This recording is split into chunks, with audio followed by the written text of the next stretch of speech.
பாடம் 2. ஒரு காலத்தில் வேலை இல்லாமல், வருமானம் இல்லாமல் இருந்தேன். அரசு வழங்கும் சமூக உதவியால் மட்டுமே நான் வாழ்ந்தேன்.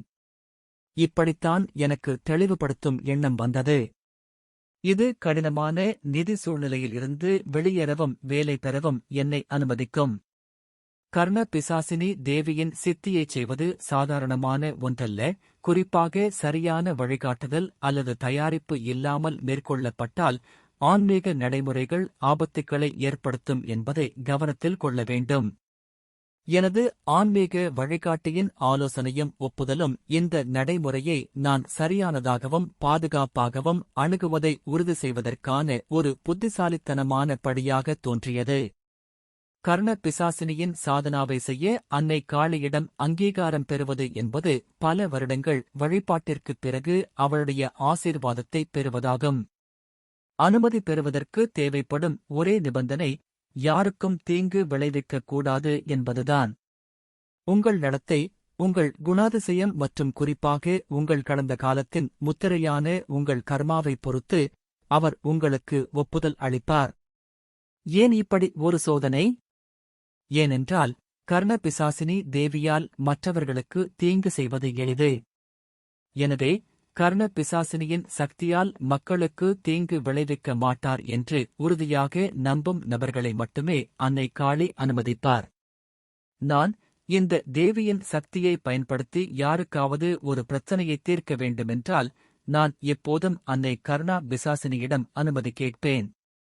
நான் சொந்தமாக எதையும் செய்வதில்லை. சரி, இப்போது யந்திரம் மற்றும் மந்திரத்தை பார்ப்போம். அங்காளம்மன் அல்லது காளியிடம் அனுமதி பெற்றவுடன் ஒரு சக்கரம் செய்ய வேண்டும். ஒரு சக்கரத்தை உருவாக்குவதற்கான செயல்முறை மிகவும் நீளமானது, எனவே இந்த அத்தியாயத்தில் அதை நாங்கள் விவரிக்க மாட்டோம். ஒரு யந்திரத்தை கண்டுபிடிப்பதுதான் நமக்கு முக்கியம். நாம் அழைக்கும் தெய்வத்திற்கான வீடு. இந்த தேவதை காளியின் காலடியில் இருப்பதால் காளி தேவியின் சக்கரத்தை பயன்படுத்த முடியும். பிரச்சனை என்னவென்றால் உங்கள் இடம் ஒரு கல்லறையாக அல்லது சுடுகாடாக மாறும். கூடுதலாக காளி தேவி மிகவும் கோபமானவர், ஆக்ரோஷமானவர். அவள் இரத்தத்தால் ஈர்க்கப்படுகிறாள். வீட்டில் இருக்கும் பெண்களுக்கு மாதவிடாய் காலங்களில் இது பிரச்சனைகளை ஏற்படுத்தும். உங்கள் வீட்டில் காளி தேவியின் எந்திரத்தை வைத்திருப்பது கண்டிப்பாக தடை செய்யப்பட்டுள்ளது. அது ஒரு கோவிலாக அல்லது வீட்டிலிருந்து முற்றிலும் தனிமைப்படுத்தப்பட்ட இடத்தில் இருக்க வேண்டும். இப்போதெல்லாம் கர்ணா பிசாசினி எந்திரங்களை இன்டர்நெட்டில் காணலாம், ஆனால் நான் அதை பயன்படுத்தவில்லை. அதனால் நான் அதை உங்களுக்கு பரிந்துரைக்க முடியாது. நான் சாதனா செய்ய அங்காளம்மன் தேவியிடம் அனுமதி பெற்றேன். இந்த தேவி அமைதியானவள், ஆனால் கோபம் வந்தால் அனங்காலியாகிறாள். எனவே அங்காளம்மனின் வசிய சக்கரத்தில் கர்ண பிசாசினியை நிறுவ பயன்படுத்தினேன். சரி, இப்போது உங்களிடம் ஒரு யந்திரம் உள்ளது. நாம் வீட்டில் வைத்திருக்க முடியும். இப்போது இந்த தேவியை அழைக்க ஒரு மந்திரம் தேவைப்படும். இதைத்தான் பார்க்கப் போகிறோம். ஓம் ஐம் ஹ்ரீம் கர்ணா பிசாசினி சாமுண்டி ஹ்ரீம் ஓம் ஸ்வாஹா. இந்த மந்திரம் மற்றும் யந்திரம், நீங்கள் அவற்றை இன்டர்நெட்டில் காணலாம், ஆனால் இரண்டும் ஒன்றாக இணைக்கப்படவில்லை. சாதனாவை தொடங்குவதற்கு தேவையான அனைத்தும் இப்போது நம்மிடம் உள்ளன. இப்போது அதன் செயல்முறையை பார்ப்போம். எந்தச் சாதனாவாக இருந்தாலும் முதலில் உங்கள் குருவை கூப்பிட வேண்டும். இந்த விஷயத்தில் எனக்கு அகஸ்தியர்தான். அதன் பிறகு யானை தலையுடைய கணேஷை கடவுளின் பாதுகாப்புக்காக அழைக்க வேண்டும். அகஸ்தியர் மற்றும் கணேஷ் கடவுளிடம் பிரார்த்தனை செய்ய மந்திரங்கள் உள்ளன அல்லது சில நிமிடங்கள் அவர்களின் பாடல்களைக் கேட்டு தியானம் செய்யலாம். அதன் பிறகுதான் கர்ண பிசாசினி மந்திரத்தை சொல்ல ஆரம்பிக்க வேண்டும். இனிப்பு பால் அல்லது பொங்கல் கர்ணா பிசாசினி தெய்வத்திற்கு பிரசாதமாக இருக்கும். இனிப்பு பால் எளிதாகவும் விரைவாகவும் தயாரிக்கப்படுகிறது. ஆனால் பொங்கலுக்கு அதிக நேரம் தேவைப்படுகிறது. எனவே இனிப்புப் பால் ஒரு முக்கிய பிரசாதமாக சிறந்தது. இந்த சடங்கில் முக்கியமான விஷயம் என்னவென்றால் உங்கள் எண்ணம் மற்றும் தெய்வத்தின் மீதான பக்தி, அத்துடன் எந்திரத்தின் முன் எரியும் மெழுகுவர்த்தியுடன் மந்திரத்தை ஓதுவது.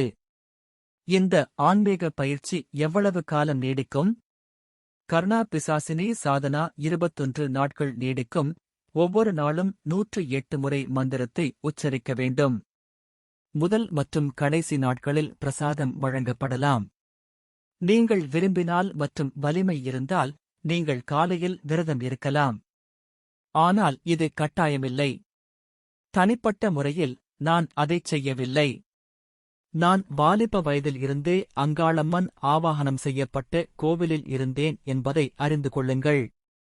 நான் ஒரு கடவுளை அழைத்தால் பதில் விரைவாக இருக்கும்.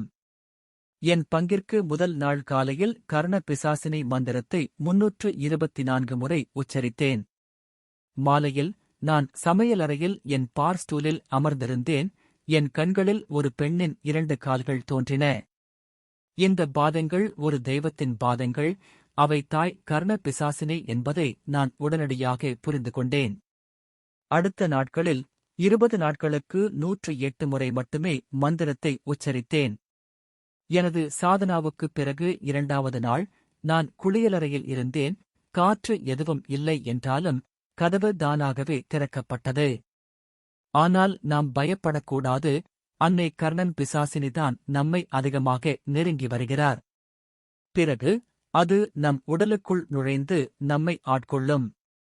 இந்த தேவி நம்மிடம் பேச ஆரம்பிக்க 21 நாட்கள் ஆகும். அடுத்த அத்தியாயத்தில் அன்னை கர்ணன் பிசாசினியுடன் நிறுவுவதற்கான விதிகளை பார்ப்போம். என்ன செய்ய வேண்டும் மற்றும் என்ன செய்யக்கூடாது?